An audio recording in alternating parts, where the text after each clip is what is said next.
Hi guys, welcome back to episode 5. In this video, I will teach you everything you need to know about all of the available audience types within the Google Ads platform. I'll explain exactly which audiences you need to be using to drive more conversions and which audiences are more suited for things like brand awareness. Now, there's a lot to go through, but I'll try and keep it as quick as I can. However, if you've got any more questions, please feel free to drop them in the comments below or join the Discord channel. The link is in the description. And as always, if you find this video useful, please like and subscribe to the channel so you don't miss out on the future videos that are coming. And with that being said and done, let's jump into the video. It is really important that we get to know all of the basics before we actually start doing practical exercises and setting up campaigns and stuff like that. This chapter is all about audiences, obviously, and it's all about Google audiences and the different types of audiences that they have and that we have the ability to use and target. So it's an interesting one. There's, again, a little bit of quite a lot to go through, but bear with me. We're going to look at the Google audiences, the off-the-shelf audiences as well. So things like affinity and stuff like that, and live events, all of that kind of stuff. There are a lot of them, a lot of things that you can look at, and it's difficult to look at within the platform when you're setting up campaigns. So I'm going to provide you the Excel documents, and these are the most up-to-date audience lists as of today. The audience lists are always changing, so I'll do my best to keep updating these wherever possible.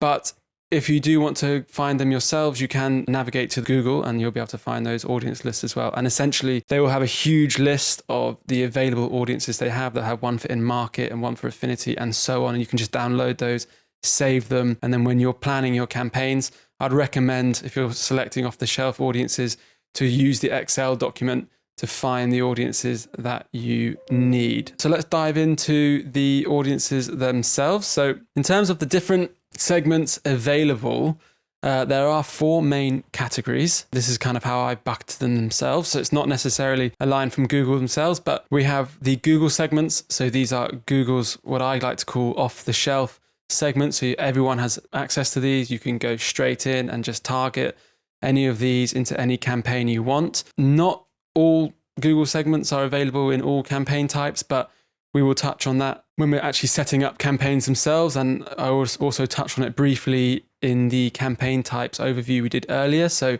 feel free to go back to any of those segments and have a look. We will then go through the custom segments. So these are the segments which you need to build yourself. Again, they are available for most campaign types. And then there's the first party data. So that is all of your data, essentially. So it'll be things like your retargeting lists, YouTube viewers, app visitors, customer match lists, all this kind of stuff. So we'll go through those. And then we've got some other options which are slightly different. So combined, optimized, and audience expansion. So let's dive in with the Google segments to start with, and we can just go through each one of them in a little bit more detail. But as I specified earlier, there are but 4 categories off the shelf audiences.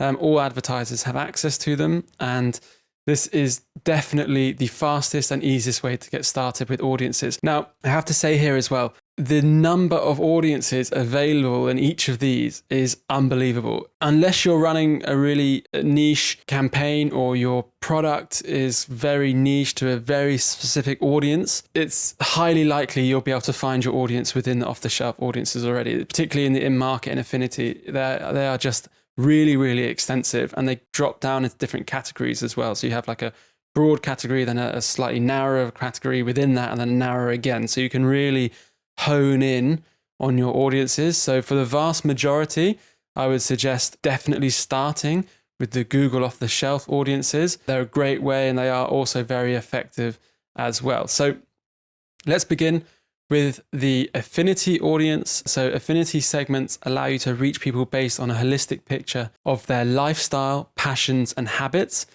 They've demonstrated a qualified passion in a given topic, allowing you to reach people that matter most with their products or offerings. As it states, these are people who have demonstrated an interest in a certain area. These audiences tend to be quite broad and are good for more broad-based targeting options, in particular interest-based only. They do work really well because of their broad nature. It does give a lot of scope for the Google algorithm to move around. The next audience segment is the in-market segment. Select from this segment to find customers who are in market which means that they're researching products and are actively considering buying a service or product like yours. This segment is recommended for advertisers looking to drive conversions. As it states, these are people in market actively looking to buy specific products. An example here might be in market for marketing services.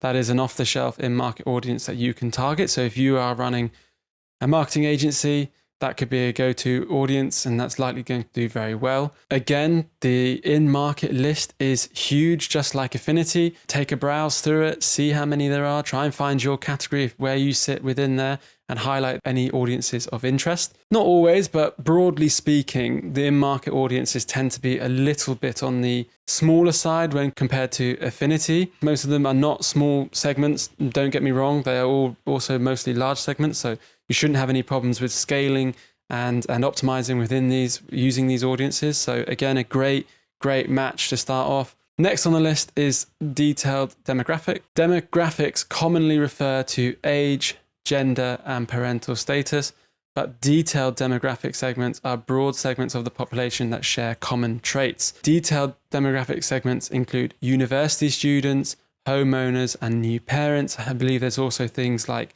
new pet owners and stuff like that in there. So detailed demographics is another great one. So if you are a new furniture company and you're selling furniture and you want to look at people who've just bought new homes, you can select homeowners or even new parents if you're looking for baby products and things like that. So there's some great options in there as well. I guess with all targeting, it's about getting a bit creative as well. So you need to have a think and get creative with how you can target the people that you are looking at, especially if your category is a little bit more on the niche side. You want to be combining and testing different segments, and detailed demographic is a great one.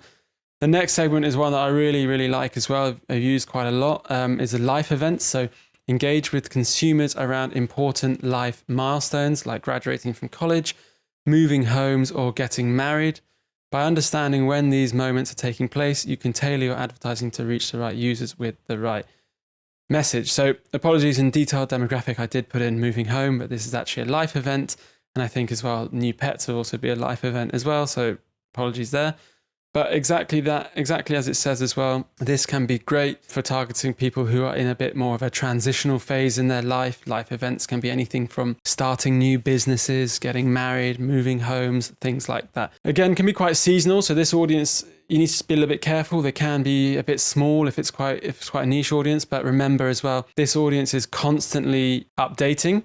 So people are in these life events only for small periods of time. So you need to be mindful that you may not always have the sort of brand authority with these audiences because people don't tend to hang around in them for a long time. Something like Affinity, if someone's got an interest in sports, they'll be bucketed into that audience category for a long time. And chances are they may know your brand already, or if you've run the Affinity audience already, they may have seen one of your ads in previously, so they may be aware of your brand. However, if it's a life event, someone's newly come into that category, they're moving home now, they may not know your brand yet because they haven't been in the market long enough to be put in front of one of your ads. So just bear that in mind. So that's the 4 main categories of the Google off-the-shelf audiences. The next category we want to look at is the custom segments. So when it comes to building custom audiences, there are 4 main variables at your disposal to curate the audience you need. So I tend to lean on custom segments for a couple reasons. The first one will be that I can't find the in-market segment that I need in the off-the-shelf Google segments. And the second one will be if I want to run a really niche campaign around high intent keywords or something like that. The third reason I would actually look at this as well, so this is 3 reasons, is the website version, and I'll touch on all of these in a moment as well. But let's start from the top and move our way down. So let's start with keywords. So this custom segment targets users who have searched for any of the keywords specified by you on Google and collates them into an audience. Note that this is only the case when running across Google properties. Keywords will be treated as interest or intent across third parties. So this is specifying that when you're using Google properties, things like YouTube or display, but across the Google properties themselves, this audience will be keyword based only. If you do run it across third-party inventory through display sources or YouTube, for example, it will then be classed as an intent audience, which is the one below we'll touch on in a minute. Again here, this is where you can take some of those keyword lists that you've got in paid search campaigns, and you can actually create those into targetable audiences for your YouTube and other campaigns. So it's really a great one to look at. They are really small audiences when you compare to sort of in-market and the affinity and all of that. So bear in mind, you will need quite a few keywords in here to get scale across these. And I find a lot of the time you struggle to scale these audiences effectively. So just be mindful of that when you're creating it. The next one down is the keyword intent. Rather than using keywords on their own, I tend to move towards this custom segment instead. So this is exactly the same as the keyword list where you build, but you define it as an intent-based keyword list rather than a keyword-based list itself. Keyword intent is similar to the audience above. Ads will reach people with interests or purchase intentions that match with the keywords you have selected. In essence, this is a broader version of keyword targeting and allows for more scale. So just as I said, it's intent-based rather than keyword only. I tend to use the keyword intent. That's why I found the most success. Actually using keyword intent audiences to replicate in-market audiences for niche categories that I can't find in-market audiences for that are off the shelf from Google, which is rare. But you may also want to test a keyword intent, I like to call it a custom intent audience, against a Google off-the-shelf in-market audience, both of them being in-market focused. You may want to test those two against one another to see what can drive the most conversions or the most cost-efficient conversions. This is a great audience. I actually like to use them quite a lot. I definitely like to test them a lot. And it kind of sits in between your keyword audience and your in-market audience in terms of scale. And obviously, you can keep adding keywords to these audiences to kind of grow the scale as well. The next one down is websites. When using this audience, your ads will reach people who browse websites similar to the URLs you enter. Using this targeting option can create larger size audiences, and it's using similar logic to expand your website list. This is another one I like to use. I've tested. I like to test it against some in-market audiences as well, but essentially here, when you're setting up this audience, you can go in and you can put a list of URLs that you would like to target users who are likely to visit that URL or similar URLs. So remember, it's not just those websites, it's also similar to those websites. So you're relying on the Google algorithm here as well to build out that list further for you, especially if you put a website with large scale in it already, and then you apply the similar logic to that. It's going to build quite a large scale audience for you to target, and it's going to be able to spend quite a lot of money. I actually like to test this sometimes, depending on the campaign, against competitor websites, because you are getting the similar logic to it as well. So it does kind of imply, again, another version of an in-market audience there as well. But just be mindful here, the scale can go quite large, and you can end up with campaign limited by budget if you put in too many websites here. So just be really, really careful with this one and make sure you're specific with the websites that you use. But again, it's a great one to test, and I would recommend it. The next one down is app, and this is really similar to website. So when using this audience, your ads will reach people who download and use apps similar to the ones that you enter. As with above, this targeting option can create larger size audience as it's using similar logic to expand your website list, or in this case, app list, in fact. This is identical to the one above, except it's using a list of apps instead. So if you are running an app campaign, maybe this is one to look at as well. Now, last thing to say about the custom segments is the keyword intent cannot be used together. You can either run keyword or keyword intent lists, but you can run keyword or keyword intent lists with also website and app lists. So you can combine some of these. I tend to avoid it because then I'm not clear at why that audience is successful if I've got multiple segments within the segment, if that makes sense. So if I'm running a keyword intent list and I've got my keyword list that I built, plus I've got a website also included in that segment of my competitor list and my own website, I'm not really sure if it's the keyword intent list or it's the website list that's performing here. So I like to separate them out, but just know you can run them all together.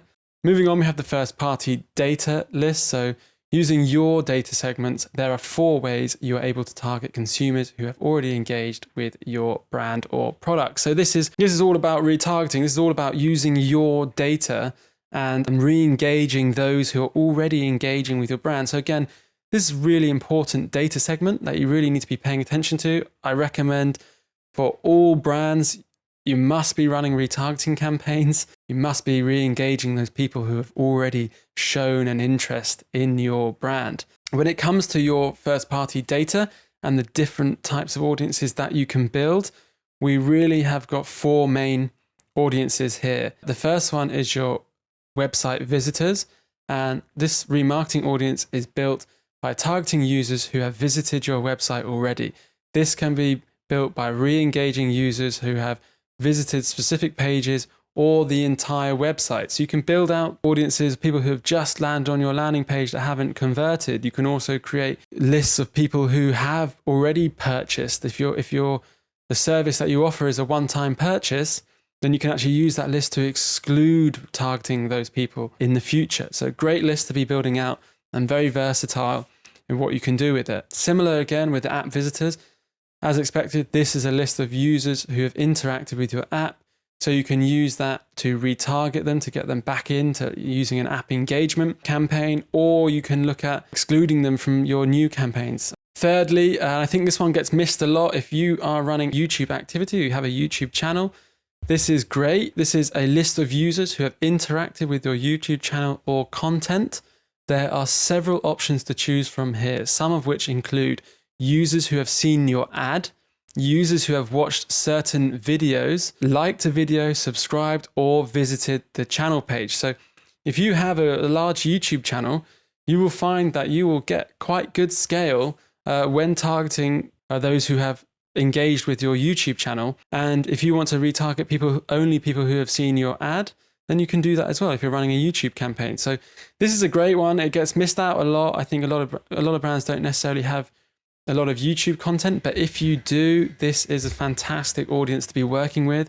And like it says in the description there's a lot of nuances you can add to this audience, and you can really hone it in to where you want it to be or to engage a certain segment of audiences. Now, lastly, we've got customer match, and customer match requires you to upload a list of your customers to the Google Ads platform or to use an integrated data platform such as Salesforce or MailChimp. The resulting audience can be used for targeting or excluding within your campaign. So again, as with the website visitors, you could just use your customer match to exclude customers if you know this is a one-off purchase and it's unlikely people would come back again and purchase again. You may also find talk about things like similar audiences. They are based on website visitors and would actually lead us in a segue to the other options. But similar audiences are actually being discontinued, and that is why I have not included them in the other options.